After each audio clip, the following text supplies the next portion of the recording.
அனைவருக்கும் வணக்கம். உங்க கிருஷப் அகாடமியிலிருந்து வினிதா.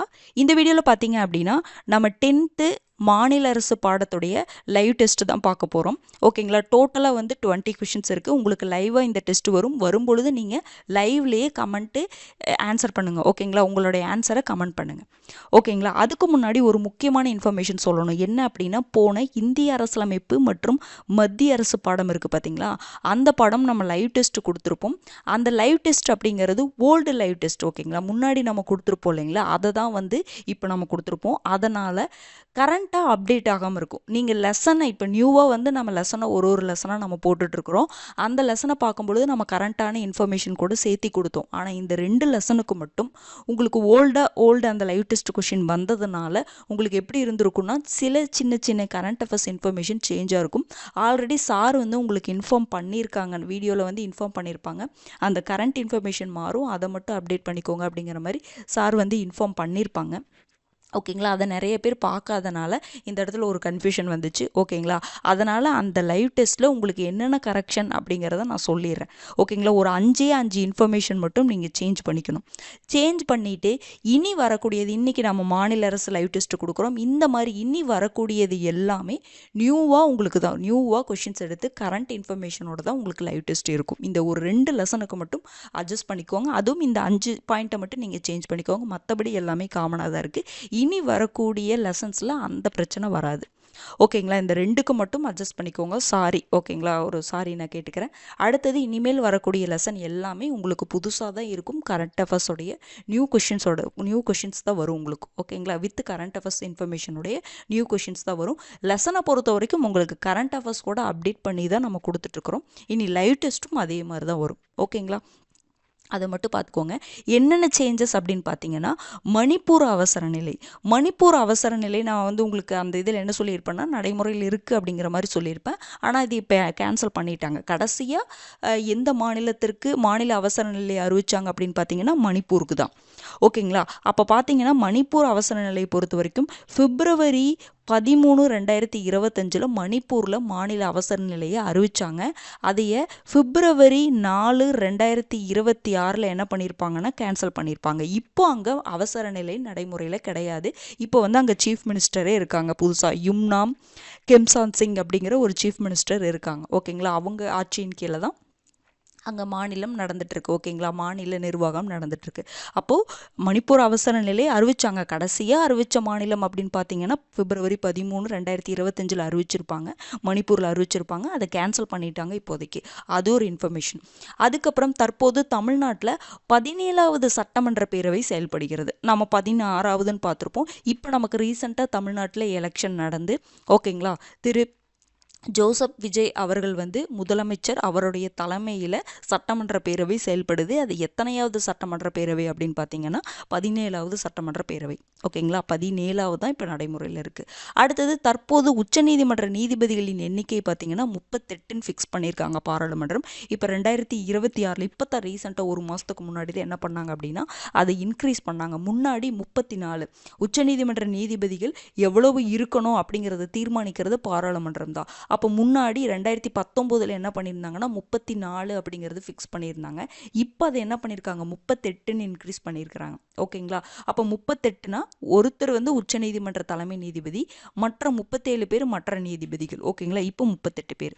அதுக்கப்புறம் உச்சநீதிமன்றத்துடைய தற்போதைய தலைமை நீதிபதி யாருன்னா நீதிபதி சூரியகாந்த் தான் தற்போதைய உச்சநீதிமன்ற தலைமை நீதிபதி. அதுக்கப்புறம் தற்போதைய துணை குடியரசுத் தலைவர் யாருன்னு பார்த்தீங்கன்னா CP ராதாகிருஷ்ணன் அவர்கள். முன்னாடி பார்த்தீங்கன்னா ஜக்தீப் தன்கர் இருந்திருப்பாங்க. அவர் வந்து பதவி விலகி இருப்பார். அதன் அடிப்படையில் எலெக்ஷன் வச்சு இப்போ ரீசெண்டாக துணை குடியரசுத் தலைவராக யார் இருக்காங்கன்னா CP ராதாகிருஷ்ணன். ஓகேங்களா? இந்த 5 இன்ஃபர்மேஷனையும் வந்து சேஞ்ச் பண்ணிக்கோங்க. ஓகேங்களா? இனிமேல் இந்த மாதிரி கரெக்ஷன்ஸ் எதுவுமே வராது. ஏன்னா நம்ம புதுசாக தான் அந்த லைவ் டெஸ்ட் வந்து நம்ம கொடுக்க போகிறோம். அதனால் அந்த சேஞ்சஸ் வராது. இதை மட்டும் பார்த்து என்ன பண்ணிக்கோங்கன்னா சேஞ்ச் பண்ணிக்கோங்க. சேஞ்ச் பண்ணிவிட்டு நான் இதை பார்த்து வந்து சேஞ்ச் பண்ணிக்கிட்டேன் அப்படின்னு சொல்லிட்டு ஒரு கமெண்ட் மட்டும் போட்டுருங்க. ஏன்னா அப்போ தான் எல்லாத்துக்கும் அந்த இன்ஃபர்மேஷன் போயிருச்சா அப்படிங்கிறது தெரியும். ஓகேங்களா? ஏன்னா அந்த அதுதான் கரண்ட்டுன்னு சொல்லிட்டு யாரும் படிச்சிடக்கூடாது. அதுக்காக தான் நான் சொல்கிறேன். ஓகேங்களா? நீங்கள் வந்து என்ன பண்ணுங்கள் அப்படின்னா கமெண்ட் மட்டும் பண்ணுங்கள். இனிமேல் இந்த மிஸ்டேக்ஸ் வராது. ஓகேங்களா? இதை மட்டும் பார்த்துக்கோங்க. அடுத்தது பாருங்கள், நம்ம லெசனை பொறுத்த வரைக்கும் நம்ம கரண்ட் அஃபேர்ஸ் அப்டேட்டோடு தான் நம்ம போட்டுட்ருக்கோம். அது மட்டும் இந்த 2 லெசனுக்கு மட்டும் லைவ் டெஸ்ட்டை மட்டும் கொஞ்சம் இந்த 5 இன்ஃபர்மேஷன் மட்டும் மாற்றிக்கோங்க. ஓகேங்களா? அடுத்தது பாருங்கள், இப்போ நம்ம வந்து கொஷின்ஸ்குள்ளே போயிடலாம். ஃபஸ்ட்டு பாருங்கள், பின்வரும் கூற்றுகளில் சரியானவற்றை தேர்வு செய்க. 42வது அரசமைப்பு சட்ட திருத்தம் உயர்நீதிமன்றத்திற்கு நீதி புனராய்வு அதிகாரத்தை வழங்கியது. சட்டப்பிரிவு 216 குடியரசுத் தலைவர் உயர்நீதிமன்ற தலைமை நீதிபதிகளை நியமிப்பது பற்றி குறிப்பிடுகிறது. அடிப்படை உரிமைகள் மற்றும் சாதாரண சட்டமீறல் போன்றவற்றிற்காக நீதி பேராணைகளை வெளியிடக்கூடிய உச்சநீதிமன்றத்தின் அதிகாரம் சட்டப்பிரிவு 32 குறிப்பிடப்பட்டுள்ளது. இதில் எது சரின்னு பாருங்க. நான் ரீட் பண்ணும்பொழுது நீங்கள் ஒரு டைம் படிச்சிட்டிங்கன்னா உடனே வந்து கமெண்ட் பண்ணுறதுக்கு, லைவில் கமெண்ட் பண்ணுறதுக்கு உங்களுக்கு ஈஸியாக இருக்கும். ஓகேங்களா?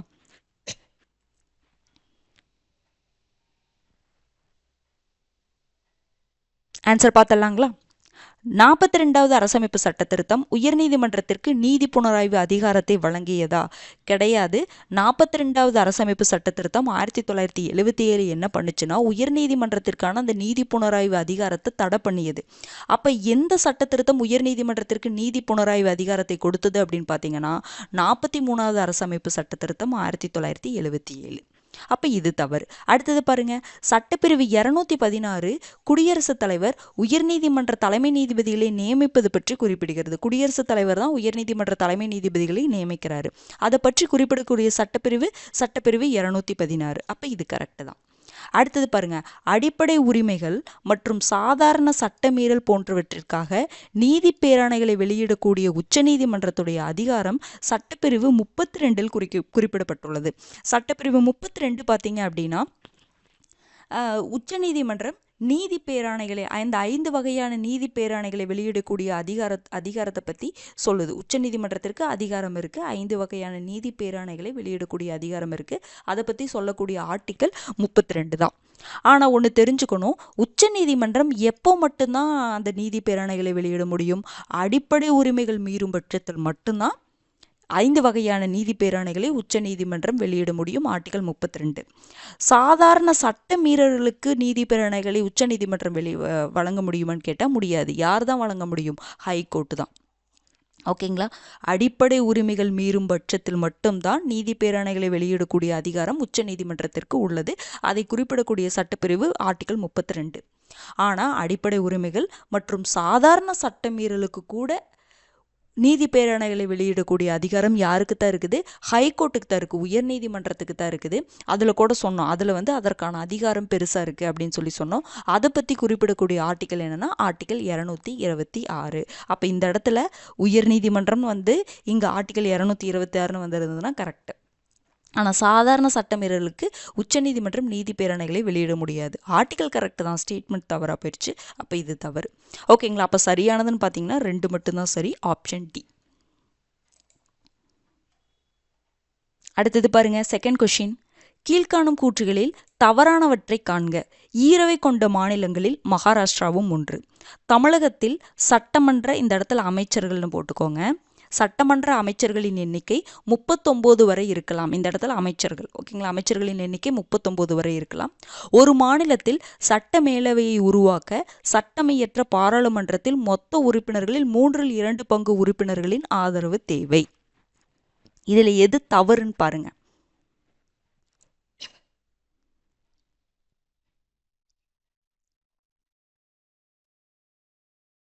ஆன்சர் பார்த்தலாங்களா? ஈரவை கொண்ட மாநிலங்களில் மகாராஷ்டிராவும் ஒன்று. கரெக்டு தான். ஈரவை அதாவது இந்த இந்தியாவில் எத்தனை மாநிலங்களுக்கு ஈரவை இருக்குது? 6 மாநிலங்களுக்கு. என்னென்ன மாநிலங்கள்? பீகார், கர்நாடகா, மகாராஷ்டிரா, உத்தரப்பிரதேஷ், ஆந்திர பிரதேஷ், தெலுங்கானா. இந்த 6 மாநிலங்களுக்கு ஈரவை இருக்குது. அதில் மகாராஷ்டிராவும் ஒன்று தான். கரெக்டு தான்.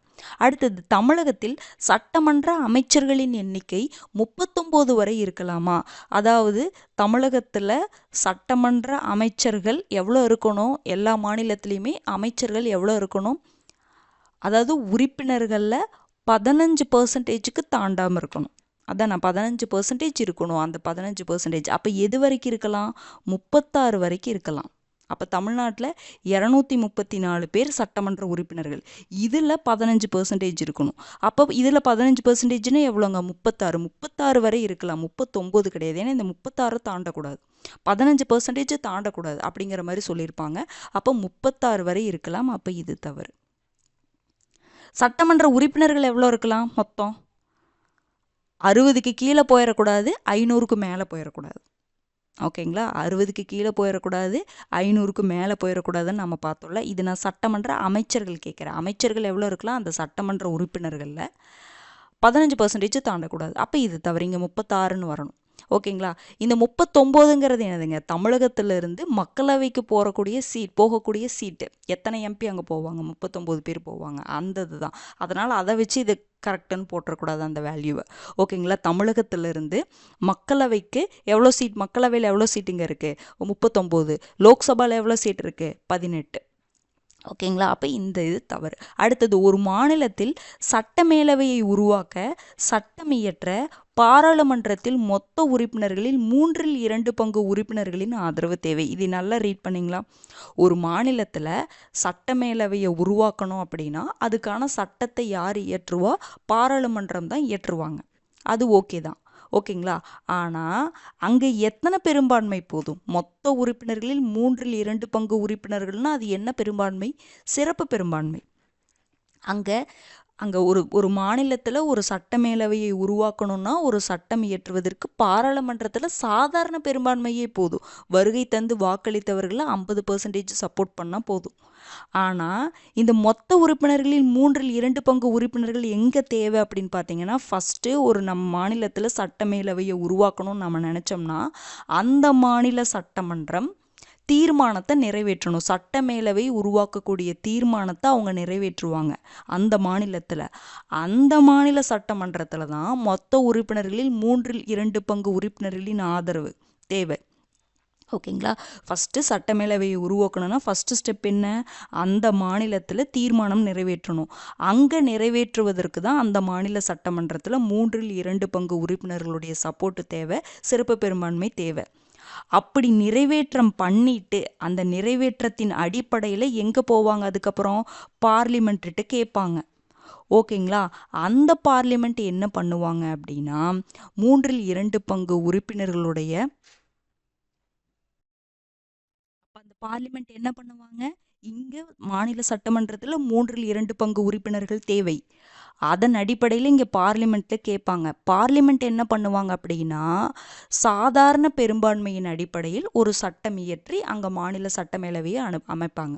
ஓகேங்களா? அப்போ இந்த இடத்துல பாருங்கள், பாராளுமன்றத்தில் 3/2 பங்கு உறுப்பினர்கள் தேவையில்லை, சாதாரண பெரும்பான்மையே போதும் தான். அந்த மாநில சட்டமன்றத்தில் தான் இந்த தீர்மானம் கொண்டு வந்ததுக்கப்புறம் 3/2 பங்கு உறுப்பினர்களின் தேவை. அப்போ இந்த ஸ்டேட்மெண்ட் தவறு. அப்போ தவறானதுன்னு பார்த்தீங்கன்னா எது தவறு? ஆப்ஷன் பி தான். 2, 3 தான் தவறு. ஓகேங்களா? அடுத்தது பாருங்க, 3வது கேள்வி. பின்வரும் கூற்றுகளில் தவறானவற்றை காண்க. மாநில சட்டமன்ற உறுப்பினர்களின் எண்ணிக்கை 15% என்ற அளவீட்டை குறிப்பிடும் சட்டப்பிரிவு 164 கிளாஸ் 1A.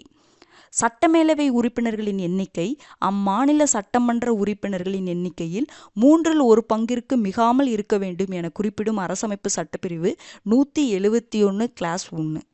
மாநில சட்ட மேலவை உறுப்பினர்களின் எண்ணிக்கை குறைந்தபட்சம் 60க்கு குறையாமல் இருக்க வேண்டும். இதில் எது தவறுன்னு பாருங்க, ரொம்ப ரொம்ப முக்கியமானது.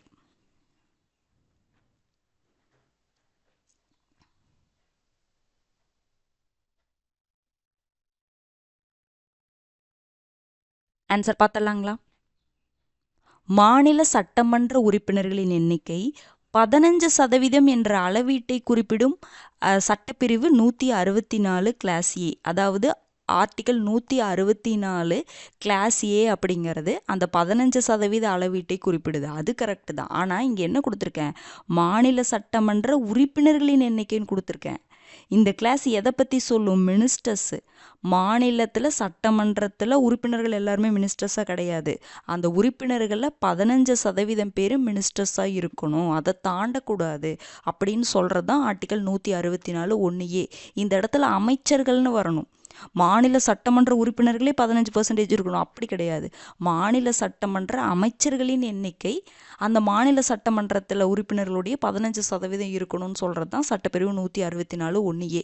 அப்போ இது தவிர ஆர்டிக்கல் கரெக்ட் தான். ஆனால் இந்த இடத்துல என்ன வேர்டு வந்திருக்கணும்? அமைச்சர்கள்னு வந்திருக்கணும்.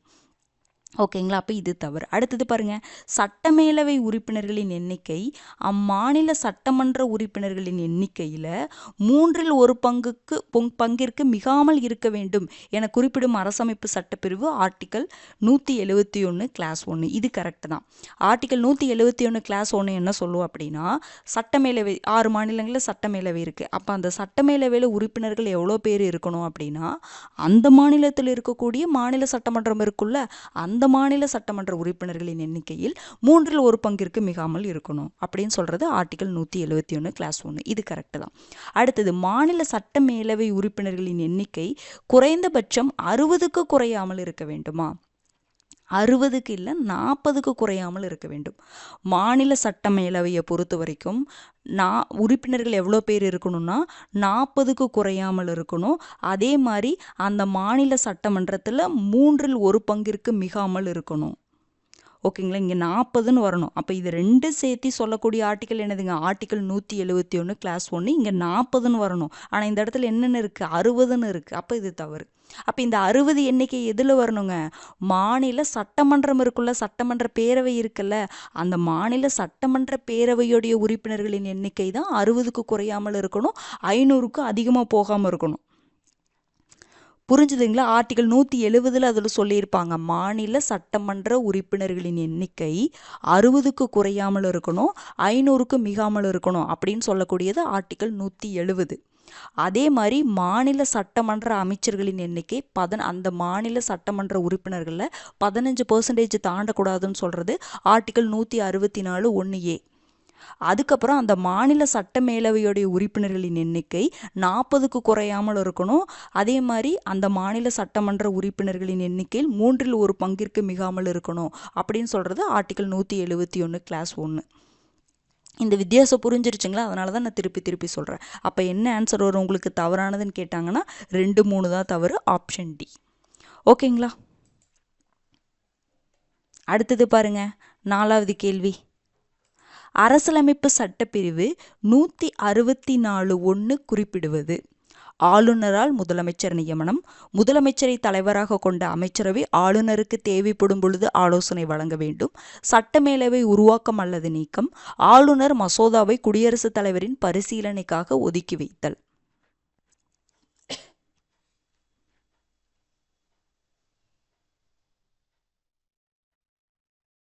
ஆன்சர் பார்த்தலாங்களா? ஆர்டிக்கல் 164(1) என்னங்க சொல்லும்?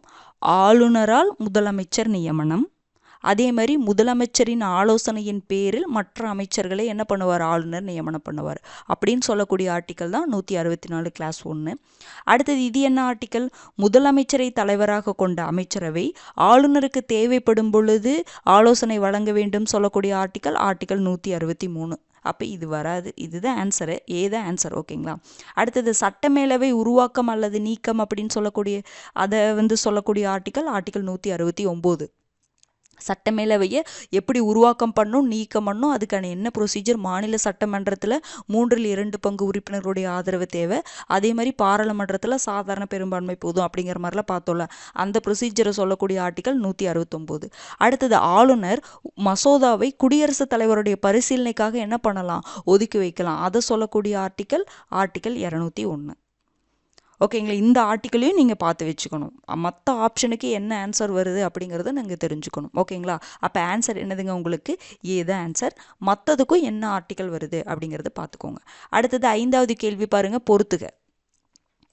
ஆளுநரின் நிர்வாக அதிகாரம், ஆளுநரின் பதவிக்காலம், மாநிலத்திற்கு ஓர் ஆளுநர், ஆளுநரின் தகுதிகள். இது சொல்லக்கூடிய ஆர்டிக்கல் என்னன்னு பாருங்க.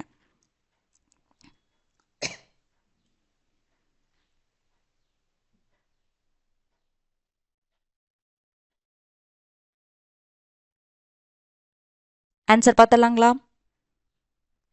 ஆளுநரின் நிர்வாக அதிகாரம் என்னதுங்க? ஆர்டிக்கல் 154. ஆளுநரின் பதவிக்காலம் ஆர்டிக்கல் 156.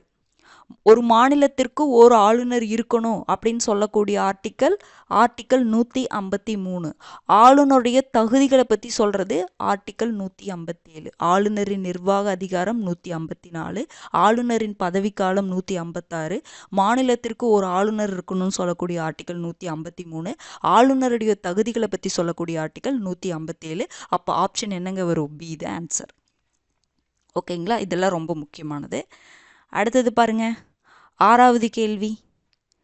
கீழ்காணும் கூற்றுகளில் சரியானவற்றை காண்க. மாநிலத்தில் அவசரநிலை பிரகடனத்திற்கான சட்டம் இயற்றும் ஆளுநரின் அதிகாரம் சட்டப்பிரிவு 213 குறிப்பிடப்பட்டுள்ளது. மத்திய மாநில நிதி பகிர்வை பற்றி பரிந்துரைக்கும் மாநில நிதி ஆணையத்தை ஒவ்வொரு 5 ஆண்டிற்கு ஒரு முறை ஆளுநர் அமைக்கிறார். இதில் எது சரின்னு பாருங்க. நல்லா அந்த ஸ்டேட்மெண்ட்டை நல்லா கவனமாக வாசிங்க. ஓகேங்களா?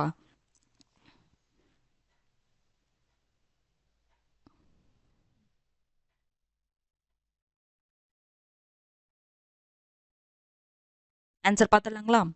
மாநிலத்தில் அவசரநிலை பிரகடனத்திற்கான சட்டம் இயற்றும் ஆளுநரின் அதிகாரம் சட்டப்பிரிவு 213 குறிப்பிடப்பட்டுள்ளது. ஆர்டிக்கல் 213 என்னங்க சொல்லுது? ஆளுநர் சட்டமன்ற கூட்டத்தொடர் கூடாத போது அவசர சட்டத்தை இயற்றுவதற்கான அதிகாரத்தை பற்றி குறிப்பிடுது.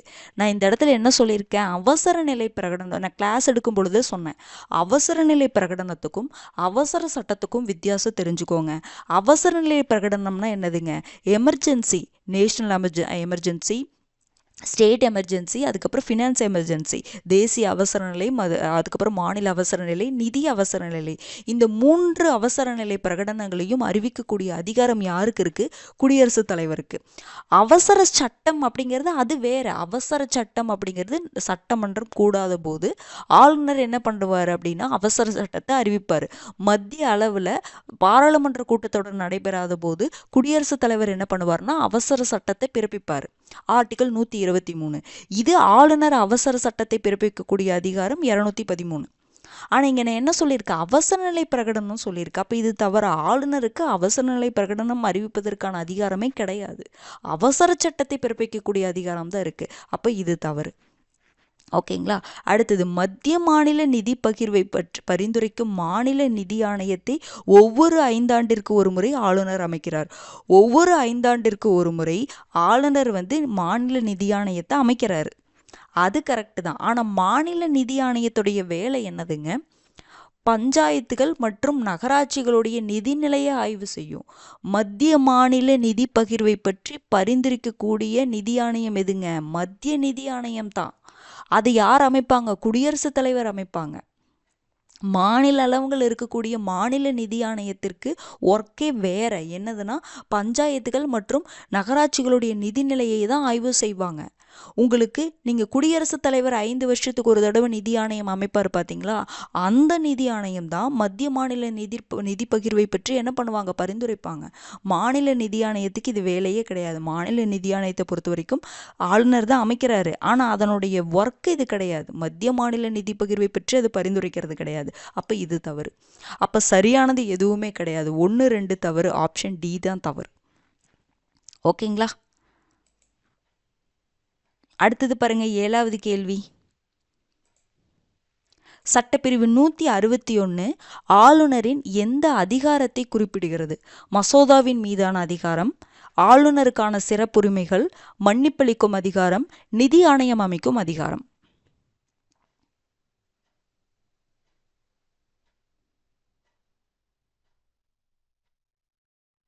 ஆன்சர் பார்க்கலாங்களா?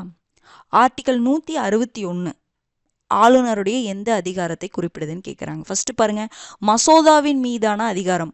ஆளுநருக்கு மசோதாவின் மீது இருக்கக்கூடிய அதிகாரத்தை பற்றி சொல்லக்கூடிய ஆர்டிக்கல் என்னன்னா ஆர்டிக்கல் 200, 201. ஆர்டிக்கல் 200 என்ன சொல்லும் அப்படின்னா, ஒரு மசோதா ஆளுநர்கிட்ட வந்துச்சு அப்படின்னா ஆளுநர் அது என்ன பண்ணிக்கலாம்? வித்ஹோல்டு பண்ணி வைக்கலாம், அதுக்கு ஒப்புதல் தெரிவிக்கலாம், இல்லைன்னா திருப்பி மாநில சட்டமன்றத்திற்கு அனுப்பலாம் அப்படின்னு சொல்லக்கூடிய ஆர்டிக்கல் 200. ஆர்டிக்கல் 200. ஆர்டிக்கல் 201 என்ன சொல்லும்? அந்த மசோதாவை குடியரசுத் தலைவருடைய பரிசீலனைக்காக ஒதுக்கி வைக்கலாம் அப்படின்னு சொல்லக்கூடிய ஆர்டிக்கல் 201. அப்போ ஆளுநருடைய அந்த மசோதாவின் மீதான அதிகாரத்தை பற்றி சொல்லக்கூடிய 2 ஆர்டிக்கல் இருக்கு. ஒன்று 200, ஒன்று 201. அப்போ இது அதாவது இது வராது, மசோதாவின் மீதான அதிகாரம் வராது. 200 201.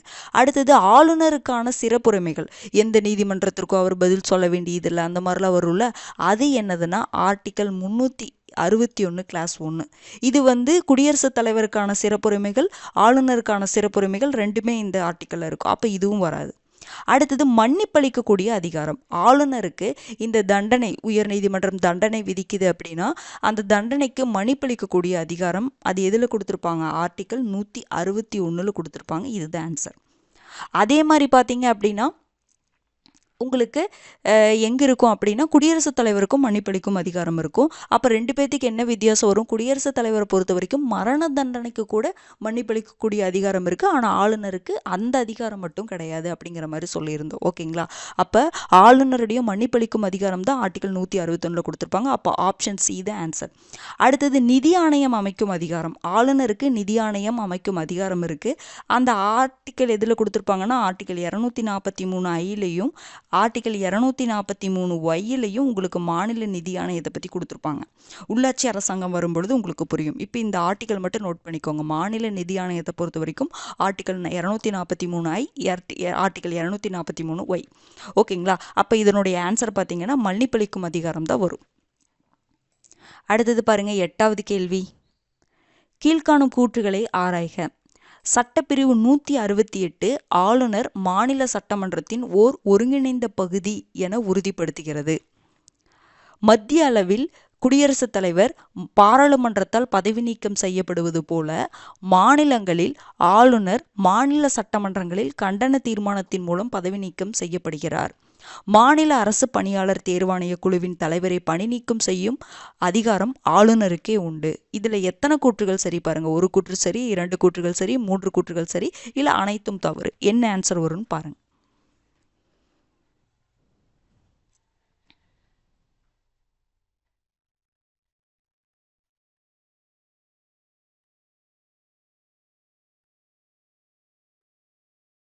ஆன்சர் பார்த்தலாங்களா? சட்டப்பிரிவு 168 ஆளுநர் மாநில சட்டமன்றத்தின் ஓர் பகுதி, ஓர் ஒருங்கிணைந்த பகுதி என உறுதிப்படுத்துகிறது. கரெக்ட் தான். ஆர்டிகல் 168 என்ன சொல்லும்? ஆளுநர் மாநில சட்டமன்றத்துடைய ஒரு ஒருங்கிணைந்த பகுதி தான், ஆனால் உறுப்பினர் கிடையாது. அதே மாதிரி அங்கே மத்திய அளவில் பாராளுமன்றத்தில் குடியரசுத் தலைவர் ஒரு ஒருங்கிணைந்த பகுதி அப்படின்னு சொல்லக்கூடிய ஆர்டிக்கல் என்னதுங்க? ஆர்டிக்கல் 79. ஓகேங்களா? அப்போ இது கரெக்ட் தான். அடுத்தது பாருங்க, மத்திய அளவில் குடியரசுத் தலைவர் பாராளுமன்றத்தால் பதவி நீக்கம் செய்யப்படுவது போல மாநிலங்களில் ஆளுநர் மாநில சட்டமன்றங்களில் கண்டன தீர்மானத்தின் மூலம் பதவி நீக்கம் செய்யப்படுகிறார். கரெக்டுங்களா? மத்திய அளவில் பார்த்தீங்கன்னா குடியரசுத் தலைவர் எப்படி பதவி நீக்கம் பண்ணுவாங்கன்னா பாராளுமன்றத்தில் கண்டன தீர்மானம் கொண்டு வந்து அதை நிறைவேற்றி அப்படி தான் பதவி நீக்கம் பண்ணுவாங்க. அதே மாதிரி ஆளுநரை இங்கே மாநில சட்டமன்றத்தில் தான் பதவி நீக்கம் பண்ணுவாங்களான்னு கேட்டால் கிடையாது, தவறு. மாநில ஆளுநரை பொறுத்த வரைக்கும் யாரு தாங்க? குடியரசுத் தலைவர் தான் முழு பொறுப்பு. குடியரசுத் தலைவர் விரும்பும் வரையில் ஆளுநர் பதவியில் இருக்க முடியும். அவருடைய காலம் 5 ஆண்டுகள் அப்படின்னு சொன்னாலுமே குடியரசுத் தலைவர் விரும்பும் வரைக்கும் அவர் பதவியில் இருக்கலாம். அவரை ஒரு மாநிலத்திலிருந்து இன்னொரு மாநிலத்திற்கு மாற்றுவதற்கும் யாருக்கு தான் அதிகாரம் இருக்கு? குடியரசுத் தலைவருக்கு தான் அதிகாரம் இருக்கு. இங்க மாநில சட்டமன்றங்களில் கண்டன தீர்மானம் கொண்டு வந்து தான் ஆளுநரை பதவி நீக்குவாங்க அப்படின்லாம் கிடையாது. ஓகேங்களா? அப்போ இது தவறு. அடுத்தது பாருங்க, ஆனால் குடியரசுத் தலைவர் அங்கே என்ன பண்ணுவாங்க? பாராளுமன்றத்தில் பதவி நீக்கம் தீர்மானம் கொண்டு வந்து பதவி நீக்கம் பண்ணுவாங்க. ஓகேங்களா? அப்போ இது இந்த ஃபர்ஸ்ட் ஸ்டேட்மெண்ட் கரெக்ட், ஆனால் அதே மாதிரி தான் இங்கே இருக்கிறது அப்படிங்கிறது தவறு. அடுத்தது, மாநில அரசு பணியாளர் தேர்வாணைய குழுவின் தலைவரை பணி நீக்கம் செய்யும் அதிகாரம் ஆளுநருக்கே உண்டு. மாநில அரசு பணியாளர் தேர்வாணைய குழுவுடைய தலைவர், உறுப்பினர்கள், அப்புறம் மாநில தேர்தல் ஆணைய தலைவர், உறுப்பினர்கள், இவங்களெல்லாம் பணி நியமனம், அதாவது நியமனம் பண்ணுவதற்கான அதிகாரம் யாருக்கு இருக்குன்னா ஆளுநருக்கு இருக்குது. ஆனால் அவங்கள பதவி நீக்கம் பண்ண முடியுமான்னு கேட்டால் அதை அவர் பண்ண முடியாது, குடியரசுத் தலைவர் தான் பண்ண முடியும். அப்போ மாநில அரசு பணியாளர் தேர்வாணைய குழுவின் தலைவர், உறுப்பினர்களை நியமனம் செய்வதற்கான அதிகாரம் ஆளுநருக்கு இருக்குது. ஆனால் பணி நீக்கம் செய்யக்கூடிய அதிகாரம் ஆளுநருக்கு கிடையாது, குடியரசுத் தலைவருக்கு தான் இருக்குது. அப்போ இது தவறு. அப்போ எத்தனை கூற்றுகள் சரி? ஒரு கூற்று தான் சரி. ஆப்ஷன் ஏ தான் கரெக்ட். ஓகேங்களா? அடுத்தது பாருங்க, 9வது கேள்வி பாருங்க. சட்டப்பிரிவு 158 கிளாஸ் 3A என்பது எதை குறிப்பிடுது? ஆளுநராக நியமிக்கப்படும் ஒருவர் தான் எந்த மாநிலத்திற்கு ஆளுநராக நியமிக்கப்பட உள்ளாரோ அந்த மாநிலத்தில் வசிப்பவராக இருக்கக்கூடாது. ஆளுநராக நியமிக்கப்படும் ஒருவரை மத்திய அரசு மாநில அரசுடன் கலந்தாலோசித்து அவரது பெயரை முன்மொழிய வேண்டும். 2க்கும் மேற்பட்ட மாநிலங்களுக்கு பொறுப்பேற்கும் ஆளுநரின் ஊதியம் எதுவும் இல்லை.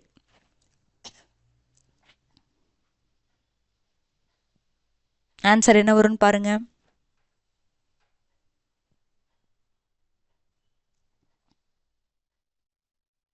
ஆன்சர் பார்த்தலாங்களா?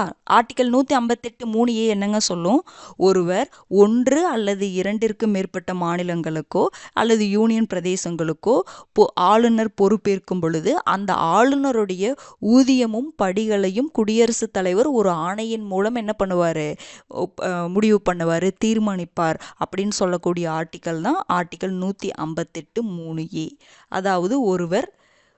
அதாவது ஒரு ஆளுநர், ஒரு மாநிலத்திற்கு கூடிய ஆளுநர் இன்னொரு மாநிலத்திற்கும் அவர் பொறுப்பேற்கிறாரு அப்படின்னா, இல்லை இன்னொரு யூனியன் பிரதேசத்திற்கும் அந்த மாநில ஆளுநரே பொறுப்பேற்கிறாரு அப்படின்னா அவங்களுக்கான சேலரி அப்படிங்கிறது அவங்க அந்த மாநிலங்களுக்குள்ளே என்ன பண்ணிப்பாங்கன்னா பகிர்ந்து கொடுத்துக்குவாங்க. அதை தீர்மானிக்கிறது யார்? குடியரசுத் தலைவர் ஒரு ஆணையின் மூலம் என்ன பண்ணுவாருன்னா தீர்மானிப்பார் அப்படின்னு சொல்லியிருப்பாங்க. அதை சொல்கிறது தான் ஆர்டிகல் 158(3)A. அப்போ இதுதான் ஆன்சர். அடுத்தது இது பாருங்க, இது ஸ்டேட்மெண்ட்டாக கரெக்ட் தான், ஆனால் இந்த ஆர்டிக்கலுக்குள்ளே வராது, அதனால் இதையும் நீங்கள் தெரிஞ்சு வச்சுக்கணும். ஆளுநராக நியமிக்கப்படும் ஒருவர் தான் எந்த மாநிலத்திற்கு ஆளுநராக நியமிக்கப்பட உள்ளாரோ அந்த மாநிலத்தில் என்ன பண்ணக்கூடாது, வசிக்கக்கூடாது. ஓகேங்களா? அந்த மாநிலத்துக்காரராக இருக்க மாட்டார். அவர் ஒரு மாநிலத்துக்கு ஒரு ஆளுநர் வராருன்னா அவர் வேறு ஸ்டேட்டில் இருந்து தான் வருவார். அந்த ஸ்டேட்டில் இருந்த ஒருத்தர் என்ன பண்ண மாட்டாங்க, ஆளுநரை நியமிக்க மாட்டாங்க. அதே மாதிரி ஆளுநராக நியமிக்கப்படும் ஒருவரை மத்திய அரசு என்ன பண்ணணும்னா மாநில அரசுடன் கலந்தாலோசித்து அவரது பெயரை முன்மொழியணும். இது ரெண்டும் மரபாக பின்பற்றிட்டு இருக்கிறாங்க. ஓகேங்களா? இந்த 158(3)ஏங்கிறதான் இங்கே சொல்லியிருப்பாங்க. ஓகேங்களா? ஆன்சர் என்னதான் உங்களுக்கு வரும்? ஆப்ஷன் சி தான் ஆன்சர். ஓகேங்களா? அடுத்தது 10வது கேள்வி பாருங்க. பின்வரும் கூற்றுகளில் சட்டப்பிரிவு 361 கிளாஸ் 1 குறிப்பிடப்படாத ஒன்றை காண்க. மாநில ஆளுநருக்கு எதிராக உரிமையியல் வழக்குகளை தொடர முடியாது. ஆளுநரின் பதவி காலத்தில் அவர் மீது குற்றவியல் நடவடிக்கைகளை அவருக்கு எதிராக எந்த நீதிமன்றத்திலும் தொடர முடியாது. தனது அதிகாரத்தை செயல்படுத்துவதில் எந்த நீதிமன்றத்திற்கும் பதிலளிக்க வேண்டிய அவசியமில்லை ஆளுநருக்கு. அடுத்தது டி, அமைச்சரவை பெரும்பான்மையை இழந்தால் மாநில சட்டமன்றத்தை ஆளுநர் கலைக்க முடியும். இதில் எது ஆன்சர் வரும்னு பாருங்க.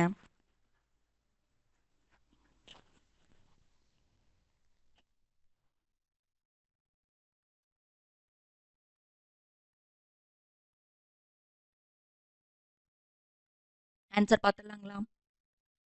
ஆர்டிகல் 361 கிளாஸ் 1 என்ன சொல்லும் அப்படின்னா, மாநில ஆளுநருக்கு எதிராக உரிமையியல் வழக்குகளை தொடர முடியாது. இது கரெக்டாக தான். நமக்கு என்ன கேட்டிருக்காங்க, குறிப்பிடப்படாத ஒன்றை தான் சொல்லியிருக்காங்க.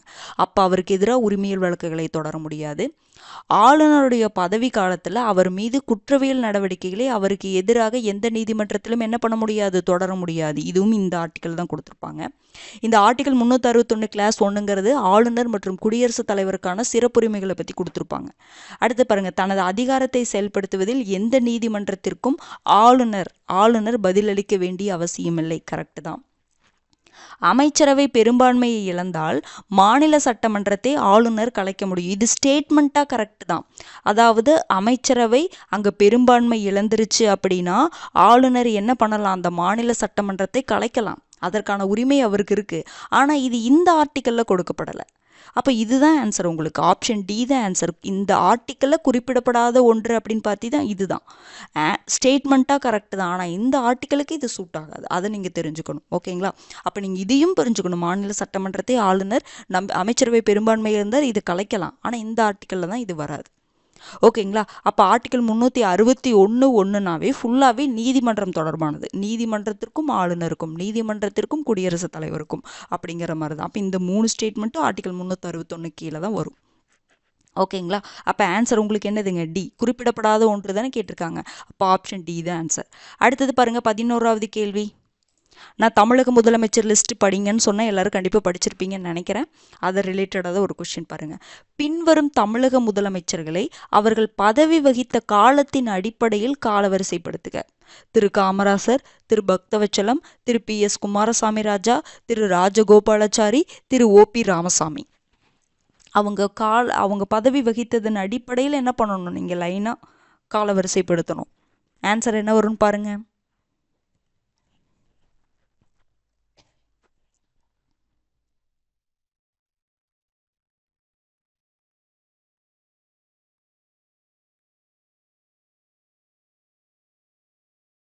ஆன்சர் பார்க்கலாங்களா? ஃபர்ஸ்ட் பாருங்க, திரு OP ராமசாமி இவர் தான் வருவார். 1947 1957 வரைக்கும், 1947 1949 வரைக்கும் திரு OP ராமசாமி இருப்பாங்க. செகண்ட் இவர் தான் ஃபர்ஸ்ட். செகண்ட் யாருன்னா PS குமாரசாமி ராஜா. திரு PS குமாரசாமி ராஜாவை பொறுத்த வரைக்கும் 1949 1952 வரைக்கும், 1949 1952 வரைக்கும் செகண்ட் இவர். தேர்ட் யாருன்னு பார்த்தீங்கன்னா ராஜாஜி, திரு ராஜாஜி அவர்கள் 1952 1954 வரைக்கும். தேர்ட் யாருங்க? ராஜாஜி, 1952 54 வரைக்கும். ஃபோர்த்து யாருன்னு பார்த்தீங்கன்னா அதுக்கப்புறம் காமராசர் வந்திருப்பாங்க, நமக்கு தெரியும். அவருடைய பீரியட் என்னதுங்க? 1954 1963 வரைக்கும். ஃபோர்த்து வந்து காமராஜர். ஃபிஃப்த்து பார்த்தீங்கன்னா பக்தவச்சலம் அவர்கள், திரு பக்தவச்சலம் 1963 67 வரைக்கும். 67 69 அறிஞர் அண்ணா வருவாங்க. ஓகேங்களா? அப்போ பார்த்தீங்கன்னா திரு பக்தவச்சலம் பார்த்தீங்கன்னா 63 67 வரைக்கும். அப்போ ஆப்ஷன் என்ன வரும் உங்களுக்கு? ஃபஸ்ட்டு 5 வரணுமா? அப்போ இதுதான் 5 இருக்குது. இதை கரெக்டாக போட்டிங்கன்னாவே இதே ஆன்சர் நம்ம சூஸ் பண்ணிடலாம். செகண்ட் யார் வருவா? திரு PS குமாரசாமி ராஜா 1949 52 வரைக்கும். அடுத்தது ராஜாஜி 1952 54 வரைக்கும்.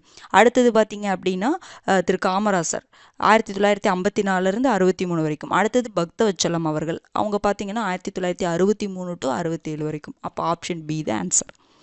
ஓகேங்களா? அடுத்தது பாருங்க, 12வது கேள்வி. கீழ்காணும் கூற்றுகளில் தவறானவற்றை தேர்வு செய்க. உயர்நீதிமன்ற நீதிபதிகளின் எண்ணிக்கை பாராளுமன்றம் சட்டத்தின் மூலமாக தீர்மானிக்கிறது. தற்போது இந்திய உச்சநீதிமன்ற நீதிபதிகளின் எண்ணிக்கையை பாராளுமன்றம் 38 அதிகரித்துள்ளது. இதுல எது தவறுன்னு பாருங்க.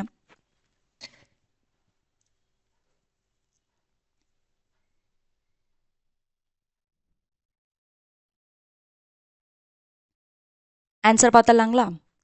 உயர்நீதிமன்ற நீதிபதிகளின் எண்ணிக்கையை பாராளுமன்றம் சட்டத்தின் மூலமாக தீர்மானிக்கிறதா? தவறு. ஓகேங்களா? உச்சநீதிமன்ற நீதிபதிகளுடைய எண்ணிக்கையை தான் பாராளுமன்றம் சட்டத்தின் மூலமாக தீர்மானிக்கும். உயர்நீதிமன்றத்தில் இவ்வளோ நீதிபதிகள் இருக்கணும், ஒவ்வொரு உயர்நீதிமன்றத்திலும் இவ்வளோ இருக்கணும் அப்படின்னு ஃபிக்ஸ் பண்ணுறது யாருங்க? குடியரசுத் தலைவர். அப்போ இந்த இடத்துல குடியரசுத் தலைவர்னு வரணும். உச்சநீதிமன்ற நீதிபதிகளின் எண்ணிக்கையை தான் என்ன பண்ணும்? பாராளுமன்றம் தீர்மானிக்கும், சட்டம் கொண்டு வந்து தீர்மானிக்கும். அப்போ இது தவறு. அடுத்தது, தற்போது இந்திய உச்சநீதிமன்ற நீதிபதிகளின் எண்ணிக்கையை பாராளுமன்றம் 38 அதிகரித்துள்ளது. இது கரெக்டு தான், நம்ம அந்த கரெக்ஷன்லேயே பார்த்தோம். ஓகேங்களா? அப்போ இப்போ வந்து உச்சநீதிமன்ற நீதிபதிகள் இவ்வளோ பேர் இருக்கணும் அப்படின்னு சொல்லிட்டு பாராளுமன்றம் ஃபிக்ஸ் பண்ணியிருக்காங்க. எவ்வளோ பேருங்க? 38 பேர். இந்த 38 பேரில் ஒருத்தர் சீஃப் ஜஸ்டிஸ் தலைமை நீதிபதி மற்றும் 37 பேர் மற்ற நீதிபதிகள். ஓகேங்களா? அப்போ 38 பேர் மொத்தம் இருக்கணும்னு ஃபிக்ஸ் பண்ணியிருக்காங்க. அப்போ இது கரெக்டு தான். அப்போ தவறானதுன்னு பார்த்தீங்கன்னா இதுங்க, ஒன்று மட்டும்தான் தவறு, ஆப்ஷன் C. அடுத்தது பாருங்க, 13வது கேள்வி. 7வது அரசமைப்பு சட்ட திருத்தம். 7வது அரசமைப்பு சட்ட திருத்தம் மூலம் கொண்டு வரப்பட்ட அம்சம் அல்லாதவை எவை? அல்லாதவை எவைன்னு கேட்டிருக்காங்க. 2 அல்லது அதற்கு மேற்பட்ட மாநிலங்கள் அல்லது யூனியன் பிரதேசங்களுக்கென்று ஒரு பொதுவான நீதிமன்றத்தை நிறுவ நாடாளுமன்றத்திற்கான அதிகாரம். 2 அல்லது 2ற்கு மேற்பட்ட மாநிலங்களின் ஆளுநராக நியமிக்கப்படும் போது குடியரசுத் தலைவர் ஓர் ஆணையின் மூலம் ஆளுநரின் ஊதியம் மற்றும் படிகளை சம்பந்தப்பட்ட மாநிலங்கள் பகிர்ந்து வழங்க தீர்மானிக்கலாம். இது 2ல் எது 7வது அரசமைப்பு சட்ட திருத்தம் மூலம் கொண்டு வரப்பட்ட அம்சம் அல்லாதவை அப்படின்னு கேட்குறாங்க. 1 2 1 மட்டும் 2 மட்டும் 1 2 ரெண்டுமே சரி. ரெண்டுமே இதில் கொண்டு வந்திருக்காங்க அப்படிங்கிற இருக்கலாம் பாருங்க.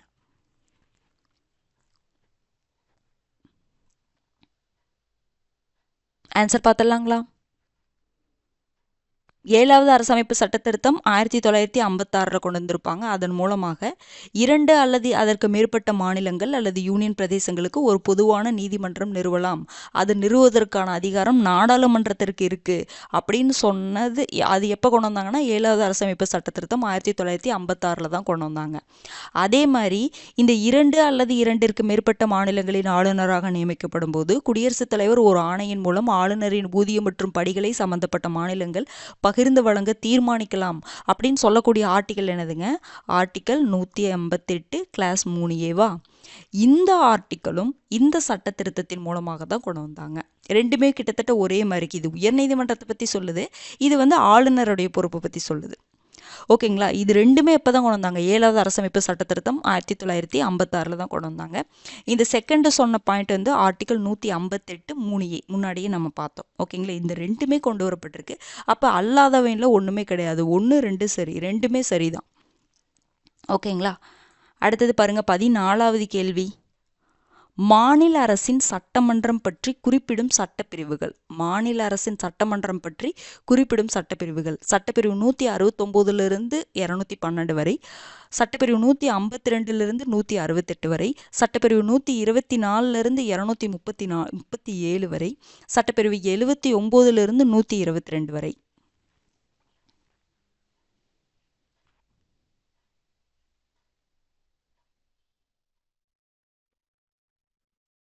ஆன்சர் பார்க்கலாங்களா? மாநில அரசுடைய எப்படி பிரிச்சிருப்பாங்க? மாநில அரசை நிர்வாகம், சட்டமன்றம், நீதித்துறை. ஓகேங்களா? நிர்வாகம், இது பார்த்தீங்கன்னா சட்டமன்றம், அடுத்தது பார்த்தீங்கன்னா நீதித்துறை அப்படின்னு சொல்லிட்டு 3ஆக பிரிச்சிருப்பாங்க. மாநில அரசுடைய நிர்வாகத்தை பற்றி சொல்லக்கூடிய ஆர்டிக்கல் என்னதுங்க? 152 168 வரைக்கும் நிர்வாகத்தை பற்றி சொல்லுது. அதுக்கப்புறம் மாநில அரசுடைய சட்டமன்றத்தை பற்றி எதிலிருந்து சொல்லுது? ஆர்டிக்கல் 169 212 வரைக்கும் மாநில அரசின் சட்டமன்றத்தை பற்றி குறிப்பிடுது. இதுதான் ஆன்சர் உங்களுக்கு. ஆப்ஷன் ஏ தான் ஆன்சர்.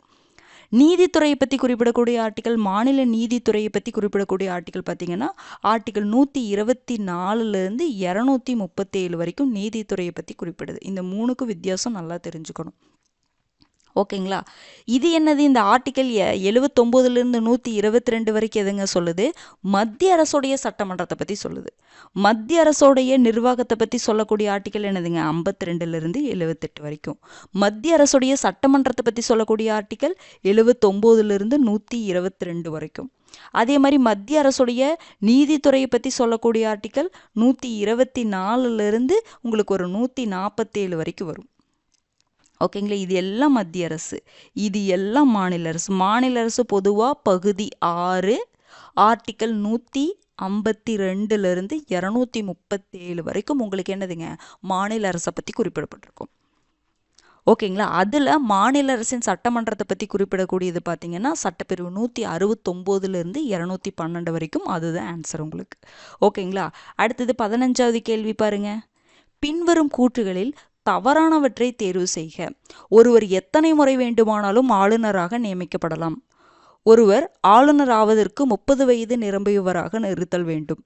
ஆளுநர் மாநில அரசாங்கத்தின் தலைவர் ஆவார். இதில் எது தவறுன்னு பாருங்க.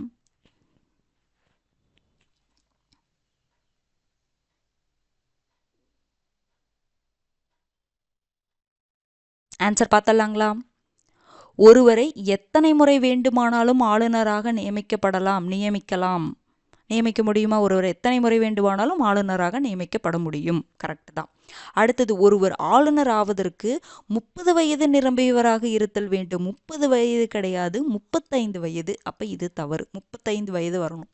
அடுத்தது, ஆளுநர் மாநில அரசாங்கத்தின் தலைவரா? மாநில அரசமைப்பின் தலைவர் அப்படின்னு சொல்லுவோம். மாநில அரசாங்கத்தின் தலைவர் யாருங்க? முதலமைச்சர். அப்போ இதுவும் தவறு. மாநில அரசமைப்பின் தலைவர் யாருங்க? ஆளுநர்.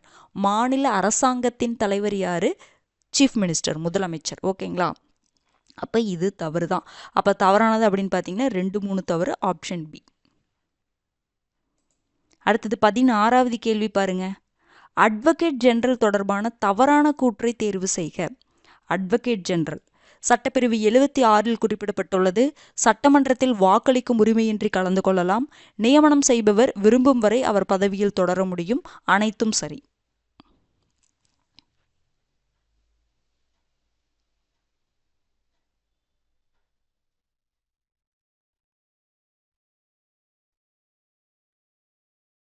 ஆன்சர் பார்த்தலாங்களா? அட்வொகேட் ஜெனரல் அப்படின்னா யாருங்க? மாநில அரசுடைய தலைமை வழக்கறிஞர் தான் நம்ம என்ன சொல்லுவோம்? அட்வொகேட் ஜெனரல்னு சொல்லுவோம். அட்டார்னி ஜெனரல்னு யாரும் சொல்லுவோம்? மத்திய அரசுடைய தலைமை வழக்கறிஞர் தான் அட்டார்னி ஜெனரல்னு சொல்லுவோம். அப்போ அட்வொகேட் ஜெனரலை பற்றி ஸ்டேட்மெண்ட்டை பார்க்க சொல்கிறாங்க. அட்வொகேட் ஜெனரல்னா மாநில அரசின் தலைமை வழக்கறிஞர், ஞாபகம் வச்சுக்கோங்க. சட்டப்பிரிவு 76 குறிப்பிடப்பட்டுள்ளதான்னு கேட்டால் கிடையாது. சட்டப்பிரிவு 76 யாரை பற்றி குறிப்பிடப்பட்டிருக்கு? அட்டார்னி ஜெனரலை பற்றி, மத்திய அரசின் தலைமை வழக்கறிஞரை பற்றி குறிப்பிடப்பட்டிருக்கு. அப்போ இதுதான் தவறான கூற்று. ஆப்ஷன் பார்த்தீங்கன்னா ஆப்ஷன் ஏ தான் ஆன்சர். அடுத்தது பாருங்க, சட்டமன்றத்தில் வாக்களிக்கும் உரிமையின்றி கலந்து கொள்ளலாம். இது கரெக்ட் தான். அட்வொகேட் ஜெனரல் அந்த மாநில சட்டமன்றத்தில் பேசலாம், கலந்துக்கலாம். ஆனால் வாக்களிக்கும் உரிமை மட்டும் கிடையாது அப்படின்னு சொல்லக்கூடிய ஆர்டிக்கல் 177. ஓகேங்களா? அதே மாதிரி நியமனம் செய்பவர், அட்வொகேட் ஜெனரலை யாரை நியமனம் பண்ணுறாங்க? ஆளுநர். அவர் விரும்புகிற வரைக்கும் அவர் பதவியில் தொடர முடியும். இது கரெக்டு தான். ஓகேங்களா? அப்போ எப்படி கொஷின் கேட்குறாங்க? நியமனம் செய்பவர்னா யாருன்னு நமக்கு தெரியணும், ஆளுநர். அப்போ ஆளுநர் விரும்புகிற வரைக்கும் அட்வொகேட் ஜெனரல் பதவியில் தொடர முடியும். அதே மாதிரி ஆர்டிக்கல் 177 என்ன சொல்லுது? அந்த மாநில சட்டமன்றத்தில் வாக்களிக்கும் உரிமையின்றி அவர் அட்வொகேட் ஜெனரல் கலந்துக்கலாம். ஆனால் அப்போ அட்வொகேட் ஜெனரலை பற்றி குறிப்பிடக்கூடிய ஆர்டிக்கல் என்னதுங்க? ஆர்டிக்கல் 165. 76 வராது. அப்போ தவறான கூற்றுன்னு பார்த்தீங்கன்னா ஆப்ஷன் ஏ தான் தவறு. ஓகேங்களா? அடுத்தது பாருங்க, 17வது கேள்வி. பின்வரும் கூற்றுகளில் சரியானவற்றை தேர்வு செய்க. ஆளுநர் பல்கலைக்கழகங்களின் வேந்தரை தேர்வு செய்கிறார். மாநில சட்டமன்ற பேரவையில் 1/3 உறுப்பினர்கள் உள்ளாட்சி அமைப்புகளால் தேர்வு செய்யப்படுகின்றனர். சட்டமன்றம் கலைக்கப்படும் போது சபாநாயகர் பதவியும் காலியாகும். இதில் எது சரின்னு பாருங்க. 1 மட்டும், 2 மட்டும், 3 மட்டும், அனைத்தும் தவறு.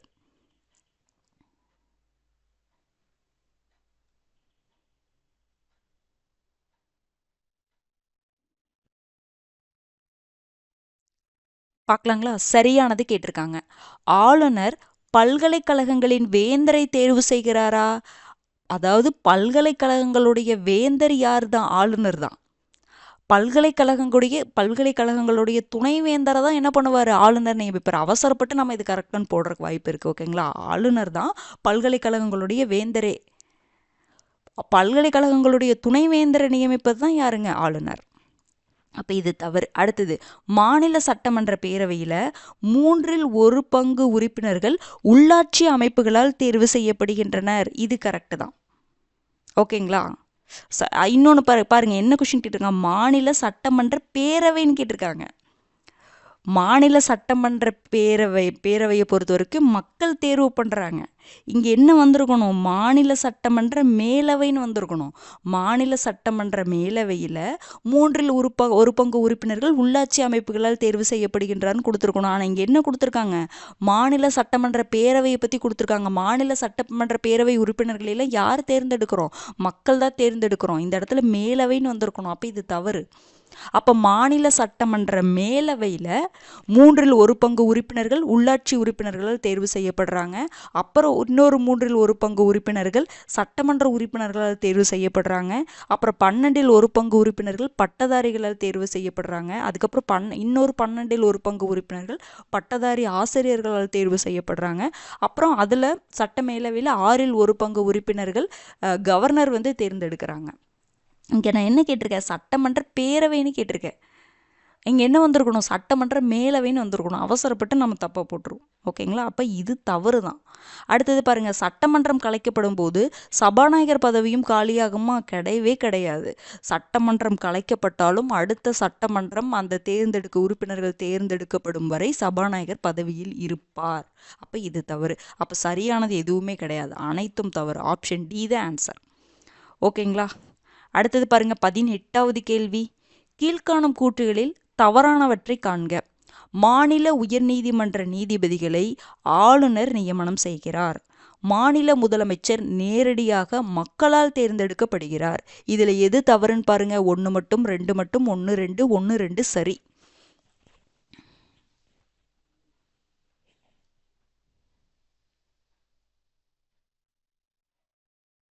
ஆன்சர் பார்த்துடலாங்களா? மாநில உயர்நீதிமன்ற நீதிபதிகளை ஆளுநராங்க நியமனம் செய்கிறாரு. மாநில உயர்நீதிமன்றங்கள், அப்புறம் பார்த்திங்கன்னா உச்ச நீதிமன்றம், இதனுடைய தலைமை நீதிபதி, நீதிபதிகளை எல்லாத்தையுமே குடியரசுத் தலைவர் தான் நியமனம் பண்ணுறாங்க. மாநில உயர்நீதிமன்ற நீதிபதிகளை குடியரசுத் தலைவரை நியமனம் செய்யும் பொழுது ஆளுநர்கிட்ட ஆலோசனை தான் கேட்பாங்க. அப்போ இது தவறு.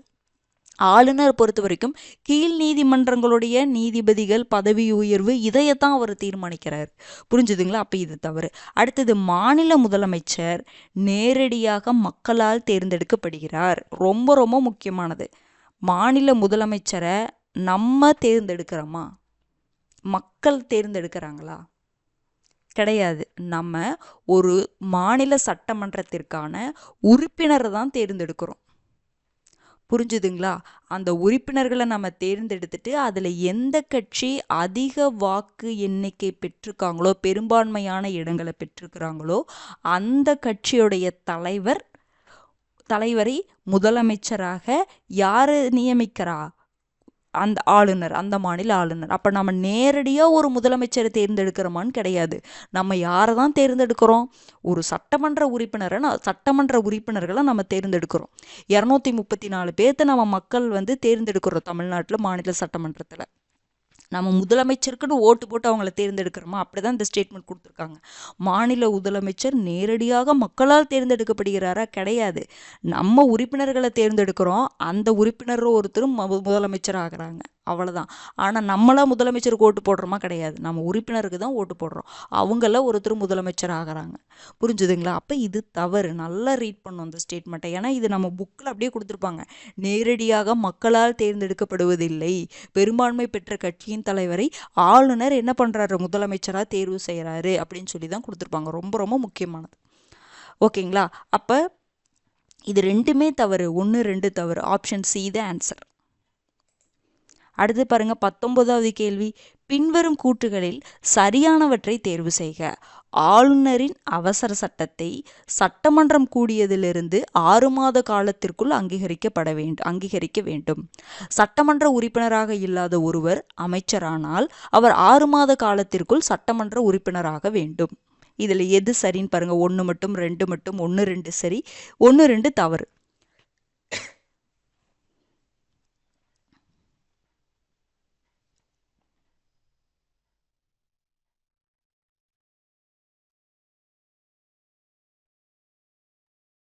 ஆன்சர் பார்த்தலாங்களா? ஆளுநரின் அவசர சட்டம் சட்டமன்றம் கூடாத போது ஆளுநர் என்ன பண்றாருன்னா அவசர சட்டத்தை இயற்றுறாரு. அந்த அவசர சட்டம் எத்தனை நாட்களுக்குள்ள அங்கீகரிக்கப்பட வேண்டும்? 6 மாதங்கள் ப்ளஸ் 6 வாரங்கள் அப்படின்னு சொல்லிட்டு நான் உங்களுக்கு 12th ஆட்சித்துறை பாடம் எடுக்கும் பொழுது நான் சொன்னேன். ஓகேங்களா? பாருங்க, அதை பார்க்கும் பொழுது நீங்கள் அந்த சென்டென்ஸை ரீட் பண்ணிக்கோங்கன்னு நான் சொன்னேன். அவசர சட்டத்தை சட்டமன்றம் கூடியதிலிருந்து 6 மாத காலத்திற்குள் அங்கீகரிக்கப்பட வேண்டும் கொடுத்துருக்காங்க. இங்கே அப்படின்னு இந்த இடத்துல என்ன வரணும்? 6 வார காலம். சட்டமன்றம் கூடியதிலிருந்துன்னு ஒரு ஸ்டேட்மெண்ட்டை கொடுத்துட்டாங்கன்னா உங்களுக்கு என்னதான் இங்கே வரணும்? 6 வார காலம்னு வரணும். மொத்தமாக அந்த அவசர சட்டம் அங்கீகரிக்கப்பட வேண்டிய காலம் அப்படின்னு பார்த்தா 6 மாதம், அது போக ப்ளஸ் 6 வாரம் அப்படின்னு சொல்லி நான் சொன்ன அதுக்கான எக்ஸ்ப்ளனேஷன் நான் கொடுத்தாங்கயே. ஓகேங்களா? சட்டமன்றம் கூடியதிலிருந்து 6 வாரத்துக்குள்ளே அங்கீகரிக்கணும். இல்லை ஜென்ரலாக கொடுத்துருந்தாங்கன்னு வச்சு ஆளுநருடைய அவசர சட்டத்தை சட்டமன்றம் 6 மாத காலத்திற்குள் அங்கீகரிக்க வேண்டும் கொடுத்துருந்தாங்கன்னா அது ரைட்டு தான். ஆனால் சட்டமன்றம் கூடியதிலிருந்து 6 மாத காலங்கிறது தவறு. சட்டமன்றம் கூடியதிலிருந்து 6 வார காலம். ஓகேங்களா? அப்போ இது சரியானதான்னு கேட்டால் இது தவறு. 6 வார காலம்னு வரணும். அப்போ அடுத்த ஸ்டேட்மெண்ட் பாருங்க. சட்டமன்ற உறுப்பினராக இல்லாத ஒருவர் அமைச்சரானால் அவர் 6 மாத காலத்திற்குள் சட்டமன்ற உறுப்பினராக வேண்டும். கரெக்ட் தான். சட்டமன்ற உறுப்பினராக இல்லாத ஒருத்தரை கூட நம்ம அமைச்சராக போட முடியும். ஆனால் அவர் 6 மாதத்துக்குள்ளே என்ன ஆகணும்? சட்டமன்ற உறுப்பினராக ஆகணும். அப்போ இது கரெக்ட் தான். அப்போ சரியானதுன்னு பார்த்தீங்கன்னா 2 மட்டும்தான் சரி. ஆப்ஷன் பி தான் ஆன்சர். அடுத்தது பாருங்க 20வது கேள்வி, கடைசி கொஷின். கீழ்காணும் கூற்றுகளில் சரியானவற்றை காண்க. அமைச்சர்கள் சபாநாயகர் போன்றோரை ஆளுநர் முதலமைச்சரின் ஆலோசனையின்படி நியமிக்கிறார். மாநில சபாநாயகரை மாநில சட்டமன்றத்தின் அறுதி பெரும்பான்மையுடன் பதவி நீக்கம் செய்ய முடியும். சரியானது 1 மட்டும், 2 மட்டும், 1 2, 1 2 தவறு.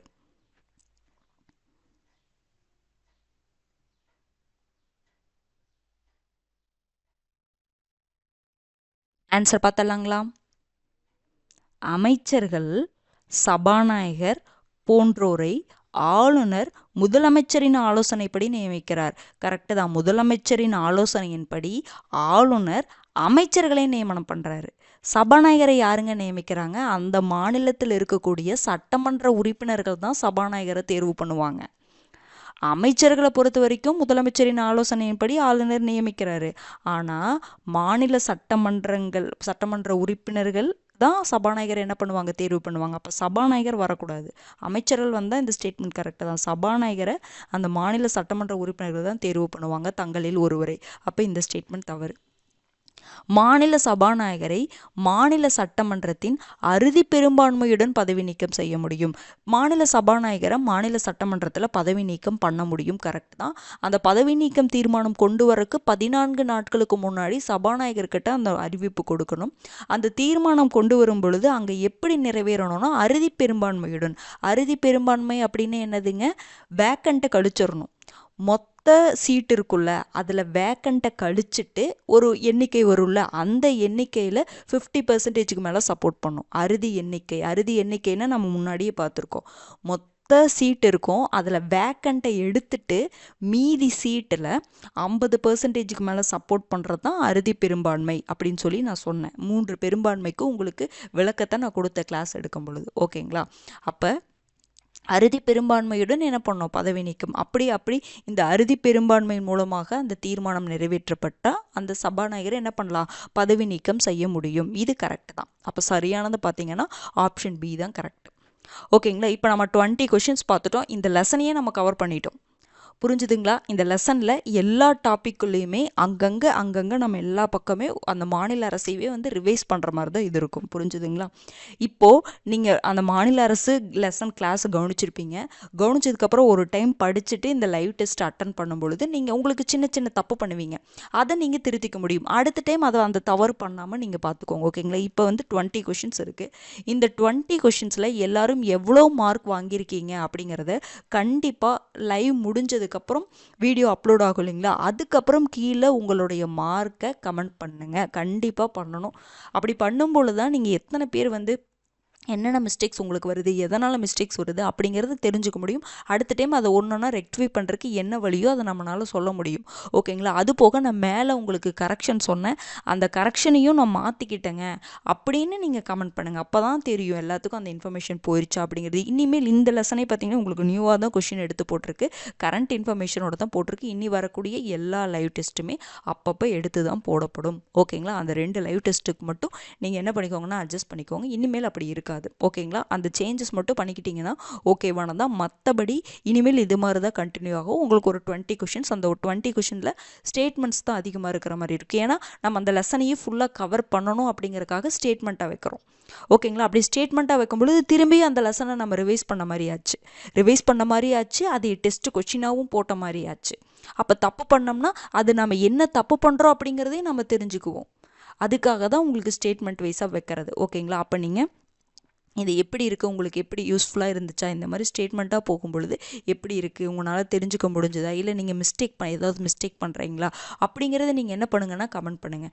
ரிவைஸ் பண்ணிவிட்டு டெஸ்ட் பண்ணும்பொழுது ஓரளவுக்கு எனக்கு கிளாரிட்டி கிடைக்கிது அப்படிங்கிற மாதிரி உங்களுடைய அந்த ஃபீட்பேக்கை நீங்கள் கமெண்ட் பண்ணும்பொழுது தான் தெரிஞ்சுக்க முடியும் நீங்கள் எப்படி போயிட்டுருக்கீங்க அப்படிங்கிறது. ஓகேங்களா? உங்களுடைய கமெண்ட் ரொம்ப ரொம்ப முக்கியமானது. அதுக்காக தான் கமெண்ட் பண்ண சொல்கிறது.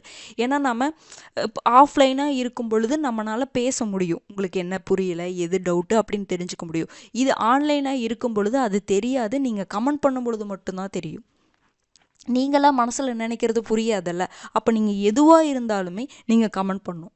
எதுவாக இருந்தாலுமே நீங்கள் என்ன யோசிச்சாலும் அதை கமெண்ட் பண்ணால் மட்டும்தான். தவறாக இருந்தால் அதை நம்ம ரெக்டிஃபை, அதாவது நம்ம வந்து நீங்கள் இது புரிஞ்சிருச்சு அப்படின்னு சொல்லிட்டு நான் சொல்லிட்டு போயிடுவேன். ஆனால் அது உங்களுக்கு அது புரியாமல் இருக்கலாம். அது எப்போ தெரியும்? நீங்கள் கமெண்ட் பண்ணும் பொழுது. அப்போ நீங்கள் கமெண்ட் பண்ணும் பொழுது பார்த்தேன் அப்படிங்கும் பொழுது அடுத்த டெஸ்ட்டில் வரும்பொழுது ஓ இந்த மாதிரி தான் அப்படின்னு என்னால் சொல்ல முடியும். ஓகேங்களா? இல்லைனா அந்த டெஸ்ட் கொஷினை கொஞ்சம் சேஞ்ச் பண்ணிக்க முடியும். ஆனால் ஸ்டேட்மெண்ட் வைஸாக தான் டெஸ்ட் கொஷின் போகும். ஏன்னா அந்த லெசனை ஃபுல்லாக கவர் பண்ணுறதுக்காக நம்ம அந்த மாதிரி தான் கொண்டு போவோம்.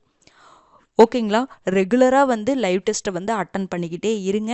அப்படியே அந்த ஃபஸ்ட்டு ஷெட்யூல் முடிஞ்சாலும் அந்த ஃபஸ்ட்டு ஷெட்யூலுக்கானது லைவ் டெஸ்ட் அப்படியே அட்டன் பண்ணிக்கிட்டே இருந்தீங்கன்னா உங்களுக்கு வந்து அந்த ரிவிஷனில் இருக்கிற மாதிரியே இருக்கும். ஓகேங்களா? நம்ம அப்படியே அடுத்தடுத்த லெசனை ஷெட்யூல் 2க்கான லெசன்ஸ் அப்படியே நம்ம ஆரம்பித்து போயிட்டே இருப்போம். அது போக பழைய ஷெட்யூலுடைய லைவ் டெஸ்ட்டும் உங்களுக்கு போயிட்டே இருக்கும். ஓகேங்களா? ரிவிஷனுக்கு வந்து இதை பயன்படுத்திக்கோங்க. ஓகேங்களா? உங்களுக்கு அது ஈஸியாகவும் இருக்கும். எதெல்லாம் மறக்குது அப்படின்னு நம்மளால் தெரிஞ்சுக்க முடியும். ஓகேங்களா? ரெகுலராக வந்து ஃபாலோ பண்ணிகிட்டே வாங்க. அடுத்த வீடியோவில் சந்திக்கலாம். நன்றி. ஓகேங்களா? உங்களுடைய மார்க்கை கண்டிப்பாக கமெண்ட்டில் போடுங்க.